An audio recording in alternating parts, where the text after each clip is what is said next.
Let's see how to upload a folder or file to Google Drive.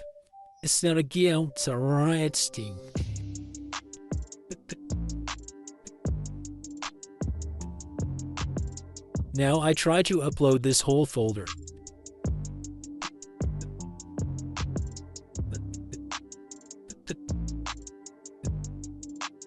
Now create a folder with the same name as the upload folder.